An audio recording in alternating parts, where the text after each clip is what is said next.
What's going on, everybody? Welcome back to another video, and in today's video we're going to be talking about a film that I was actually hoping to check out last week via an early screening, but unfortunately missed that screening. But I definitely wanted to check it out this week when it officially released in theaters, and that movie is called The Book of Clarence, which is directed by Jeymes Samuel and stars people like LaKeith Stanfield, Anna Diop, RJ Cyler, Omar Sy, James McAvoy, and many more, and takes us back to the times of Jesus for a historical satire. And that alone is already going to have a percentage of the audience watch this movie and just scream heresy or blasphemy for sure. And I'm sure another side of the audience, just based on that premise, is going to be instantly interested. And when I first saw the trailer, when I first saw what this movie was all about, I was instantly intrigued. It's like I said before, it's a historical satire that takes us back to the times of Jesus. And as somebody who grew up in a religious household, spent a lot of time in church, went to a Christian private school from my kindergarten days all the way up to my graduating year as senior year, and was involved heavily with youth groups and worship bands and all that kind of stuff. I'm pretty well versed in the Bible and its stories, so I was going into this very curious to see how many Bible references and jokes that were going to be made about the religion itself, on top of the fact that you have this premise about a man named Clarence who is now pretending to be the Messiah himself. And so let's get into what this movie is all about and why this movie has its own really unique identity, because for whatever anybody's opinions on this movie, narratively or comedy wise, I think without a doubt it's got to be one of the most unique and original premises and movies that I think I've ever seen, especially with this kind of setting. So the movie focuses on an individual named Clarence, played by LaKeith Stanfield, who has found him and his friend in a bit of a pickle because they owe somebody a lot of money, and this debt is going to lead to the end of their lives. And after they see what Jesus has done and the way that people around the world or around the area that Jesus is are reacting to the various miracles and different kind acts that he's doing, and the way they throw money at him, pleading that he will bring miracles into their life, Clarence and his buddies decide to fake a new Messiah in themselves, in Clarence specifically, and start to fake various miracles and kind acts in hopes that the kind people around them will throw their money pleading for miracles in their lives so that they can pay off their debt.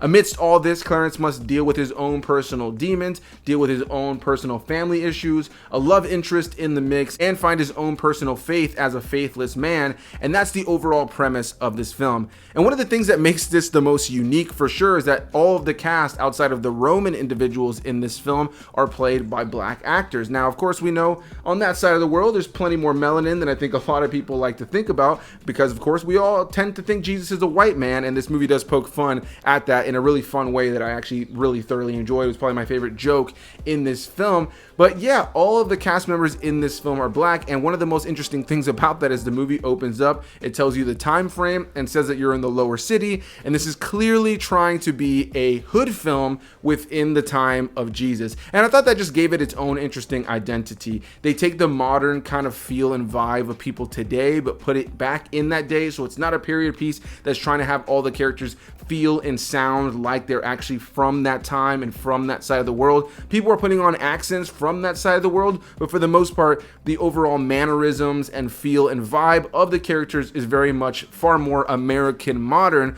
with a lot of our characters literally walking around smoking blunts, rolling blunts while they're chilling on their carriages, clearly with this supposed to be a hood-inspired period piece set in the time of Jesus, which in and of itself is a very bizarre, strange, and unique premise for sure. And I thought the cast was great here. They all were having a lot of fun, of course, with this premise. LaKeith Stanfield being the standout of this movie without a shadow of a doubt. He's an actor that ever since I saw him in Get Out, even though that role was pretty small, I've always been wildly impressed by him, and anytime I see him in anything else, I'm always just really engaged to see what he does. I think he's a really talented actor. I think he was fantastic in this film. He was the heart and soul of this film, and was the thing that without a doubt kept me the most engaged to move forward and see what it was all about. And beyond that, one of the things that impressed me the most about this film on a technical level, you have great cinematography, you have great editing, there's some funny musical like sections in this film, not musical numbers, but some nice needle drops, if you will, that definitely make this film feel more like a hood film for sure. But one of the things that I enjoyed the most about this film was the fact that it had incredible production design, whether it be the costuming, the wardrobe department as an overall, the settings that were used, the set design in the locations that they were at. I thought that the film looked looked incredibly well done. And outside of a couple of moments with some green screen, I thought for the most part this film felt very tangible and felt like a legitimate period piece where you could take the exact same props, costuming, and locations used and film a really solid drama, even with the same cast that's in this film, if you completely changed what the premise of this film was. And I thought that was great. This easily could have been a movie that, because of its ridiculous premise, could have had a bit of a cheaper look to the film. They could have gone a little bit cheaper when it comes to the overall production value of this film to almost make it feel visually as silly as the premise is. But instead, for the most part, the movie takes itself seriously, with it just obviously being ridiculous. There's definitely elements of this film that do not take itself seriously and are absolutely ridiculous. But you know, this is a movie that visually at least looks so real, looks so tangible, and so authentic to the time that I couldn't help but be really impressed with the amount of work that went behind the camera and in front of the camera to bring this movie to life. With all that said though, with all those positives, with all that interesting, with calling it a very unique and original film and all that jazz, I have to be completely and utterly honest in saying that I unfortunately was not a big fan of the Book of Clarence, as I found it to be a bit of a chore to get through. Now, before I tell you why though, I do want to say that I do think the film is very well acted. I think there's some very interesting things to say about an individual's faith and the personal journey that we all kind of go on when it comes to having hope and faith in our own lives. And I think Clarence has to go through his own version of that in this film for sure. But beyond that, I just genuinely found this film to be a bit of a chore to get through. The film clocks in at about 2 hours and 16 minutes or something like that, and I just felt like it was substantially longer.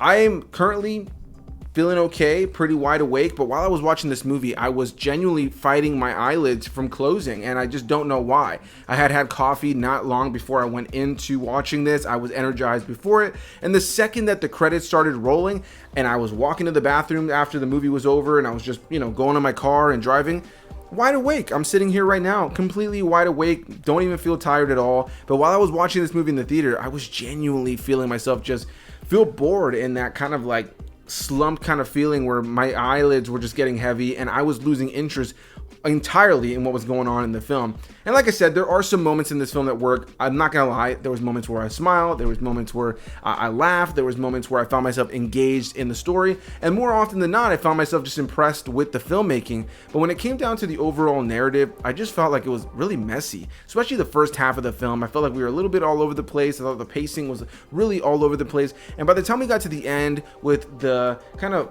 thrown in love interest that's part of this film and some of the humor that just kind of felt flat to me, by the time the movie was over, I can just genuinely say that while I was impressed with so much about this film, while I thought this film was so unique and so interesting in so many ways, I just found myself bored. This isn't a movie I could see myself revisiting it, and it's not really a movie that I could feel that need to tell you guys to run to the theaters to see, even though it does have some really good names in it, even though it does have some elements about it on a filmmaking level that I thought were really impressive. This is a movie that I went into really hoping to enjoy. The trailers kind of sold me on this good, fun time. And again, while I laughed in moments, while I smiled in other moments, and while I was engaged in some moments, I just ultimately didn't find myself caring. And I saw this film in a pretty packed theater, and I would say that there was maybe only 4 or 5 times across the entirety of the 2 hour and 16 minute runtime that I actually heard a couple of people laugh, with most of those laughs coming from 2 individuals in the theater. There were a couple of moments, a couple of lines of dialogue. Like I said, I'm like legitimately, I would say there was 4 or 5 times across the entire movie that I could say that I remember audible laughs from multiple people. But when there was laughs, it was loudest from just 2 individuals the most. So of course there's gonna be a percentage of the audience, obviously, based on that alone, that is gonna find this movie to be pretty funny. But based on how packed the theater was and how quiet majority of the film was for it being a comedy, it was clear that a lot of these moments of humor were just not landing with the audience. And while the movie tries to be a drama and a comedy at times, I just found it to be ultimately a snore fest with characters I didn't care for, with moments I just never really found myself attached to, and it's just not a movie I see myself revisiting. But I am curious to hear what all of you guys have to say about it. I think this is a movie that's going to be divisive with a lot of people. I think there's going to be a percentage of the audience that does find it funny. I think there's going to be a percentage of the audience that finds the film offensive, and I think that there's going to be a percentage of the audience like myself that just found it to be very well made, but just not their cup of tea, just not funny to them.